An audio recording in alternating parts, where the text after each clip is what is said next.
Hello, welcome to this week's hashtag Toe to Toe. As always, we're joined by Spencer Fearon and a special guest this week, Callum Smith, the new super middleweight world champion, fresh from Jeddah, looking pretty fresh. How are you feeling? Have your feet even touched the ground yet? No, not really. It's been a hectic few days. I've not had much sleep, but it feels good. It feels good to finally become world champion, especially after working so hard and waiting so long for it. You haven't got the Muhammad Ali trophy with us today, but you have brought in this rather incredible special belt. Just how does it feel to have that in front of you? It's exactly special. It's a special belt, and not to become a world champion was the main goal, but to be the best in the division and considered the #1 and a Ring Magazine champion, which not a lot of people get to achieve. So to achieve that and become world champion on the one night, it was a big night and probably the biggest night in my career, and it'd be hard to top it in the future. Spencer, good to see you, rivaling me on the old glasses front today. I'm trying to. Not happy about that. I'm sorry. Blame my wife. Up my game. Yeah, you do. Just how big of an achievement is this for Callum? Not only that, because I remember years ago, when Callum came, when we was in the first starting off on toe-to-toe, he came in, I was saying that he reminded me of the former light heavyweight and heavyweight world champion Michael Moorer. A wrong way around him. I was saying, do you study Kronk fighters? And I know that he was saying not really, but I know that Joe Gallagher does. And Joe Gallagher's very meticulous. And a lot of this, like, we got to give Joe a lot of credit. And sometimes Joe gets a lot of stick because he's very anal for his fighters, and that's how you're meant to be. And just to see you coming with a Ring Magazine belt on top of everything else, Muhammad Ali trophy, the WBA super middleweight title as well. Is that? I don't know if that's called correctly. That is an amazing accomplishment, and like to see this belt here. I remember Lloyd Honeyghan having one of these, and he was ranked one of the pound for pounds, and that victory, we never really see guys do catch counters. George Groves threw a right hand, and Callum caught the shot with his left hand and threw back a left hand shot. You don't really see that. You usually see guys throw left hooks, you catch it, and then you throw back your left hook. So that means that you've been studiously practicing these things time and time again, and all credit to you, and you are the best super middleweight in the world now. Well, Spencer, you've done this before, because that leads us rather nicely onto our first tweet from Brent. He said that left hook came out of nowhere. Do you practice that, or does it just come naturally to you? Both. I've practiced it a lot over the years, probably so much that it does come naturally. And in boxing, everything happens quite quickly, and a lot of it's just your natural reactions, and my natural reaction now is to catch and counter, but it's through years and years of practice of the same shot. All right, okay. Akib says, this is a good one.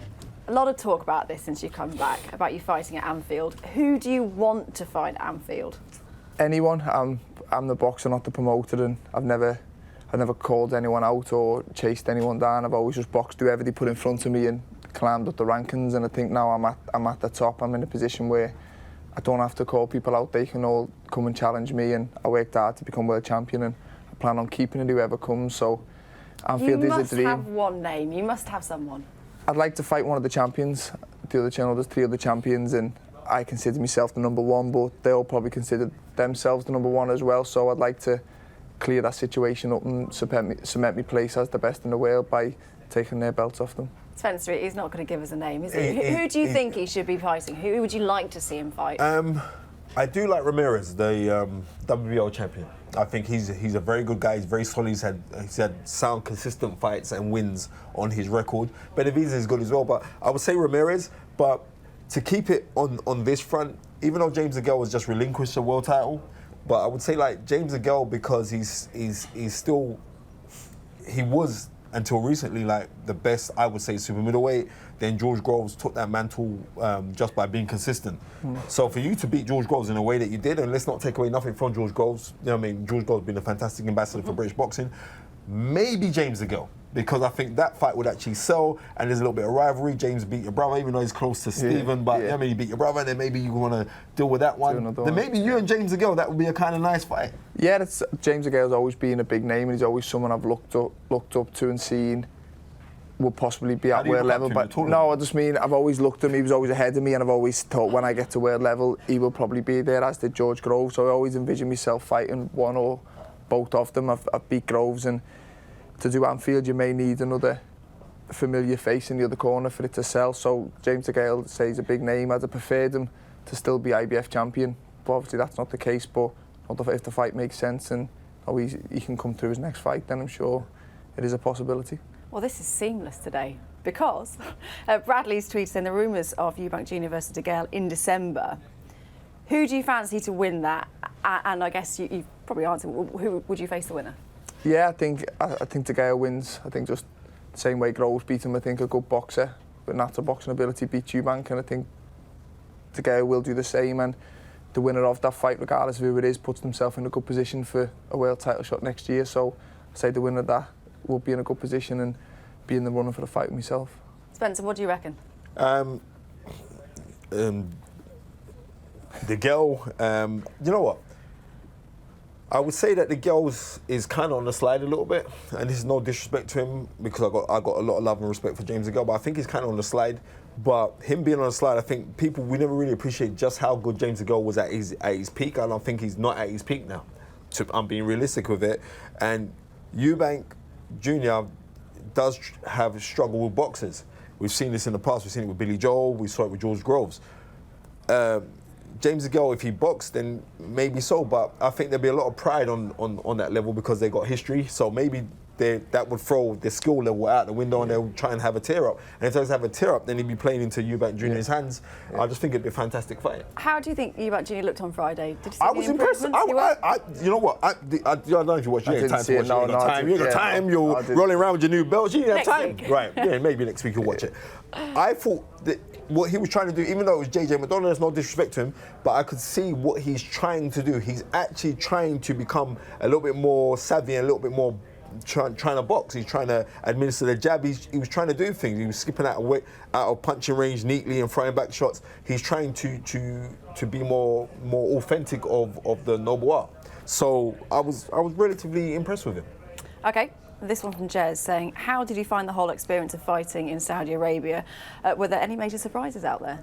Obviously it was different. I boxed George Groves and you always envisioned it being in the UK and one of the big arenas, and to go over there there was a lot of question marks beforehand, but I enjoyed it. The people were fine, they couldn't do enough for me.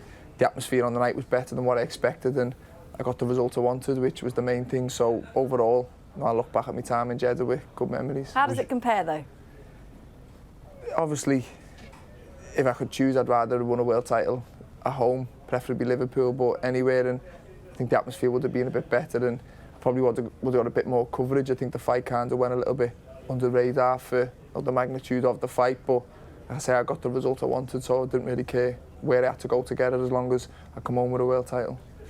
Is it just a boxing ring at the end of the day? Does it matter really where you are? I know it's obviously nice to win the big titles at home, but the minute you step through them ropes, everything else becomes irrelevant, and it's just you, your opponent, and even if there's thousands screaming or none, you still only hear the odd certain voices anyway. So I say it's better when you look back at it and you see the crowd and the atmosphere, but at the time... So you're not really aware of where you are really when you're in? Yeah, you're just in a ring and it could be anywhere in the world, which is what I said beforehand. It was just a ring and I was there to do a job, and that was to beat George Groves, but looking back after, you're always kind of...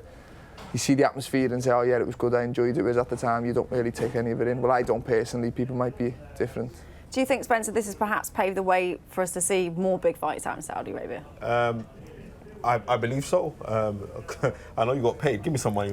I know you got paid. You know me a long time. No, I'm saying, yeah, sure. Begsy first. No, I'm just saying. So, I reckon so. It's not only that. I think it was the style and how he won the fight that made everybody, because there's been so many clips of the stoppage, and you see this man here all smiling and all nice and cool and calm and collected.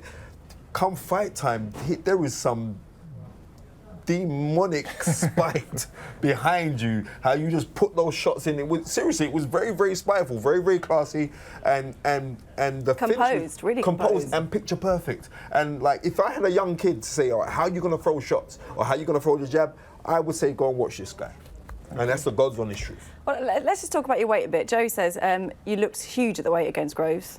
Are we likely to see you move up to 175, do you think, in the future? In the future, possibly, yeah. I've definitely got the frame to do it. I'm definitely big enough, but I'm still doing super middleweight okay, and there's still some fights out there at the weight that I'd like to have, and still some belts I'd like to win. So if I was to move up now, it'd be through choice, not through having to, because I can still do the weight okay, but I've achieved a world champion at super middleweight, so maybe I can try and become a 2weight world champion in the future, but for the time being, I think my future is at super middle.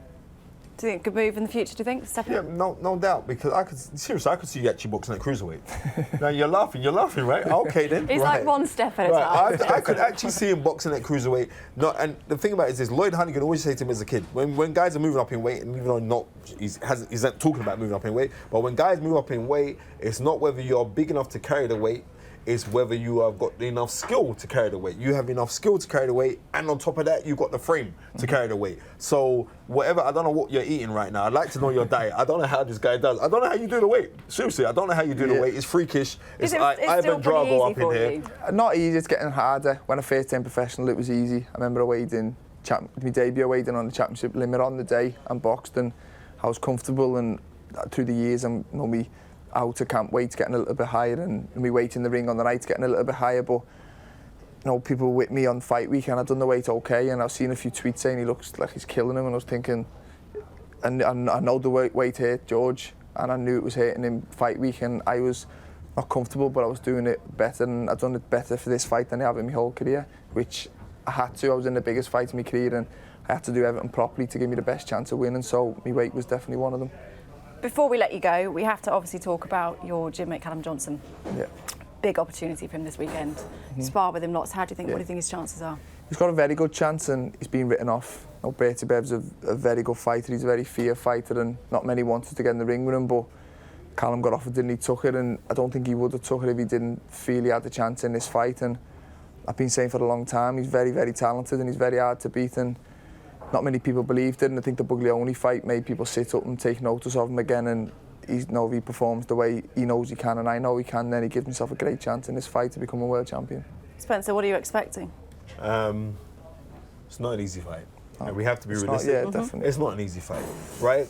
But to be emotionally and sentimentally involved in this, then knowing what Callum has gone through, you just want him to go out there and give it everything that he's got. And people are just thinking, oh, well, he's got a puncher's chance. Then I think we're being a bit disrespectful to him, because the guy actually has boxing ability, and you must know, because you must have sparred loads of rounds with him. Yeah, a lot. Right? So he's got boxing ability, and when you have a momentum in the camp, energy goes where it flows. It's going to rub off. So hopefully he can try and repeat what you did on the weekend. And fingers crossed for him anyway. He's a good guy. Absolutely. Best of luck to that, Callum. And also, congratulations. Enjoy the moment and all the celebrations that go with it. I will do, thank you. Brilliant. That's all we have time for today. Don't forget to download the podcast, which will be available on iTunes later today. Sky Sports. Feel it all.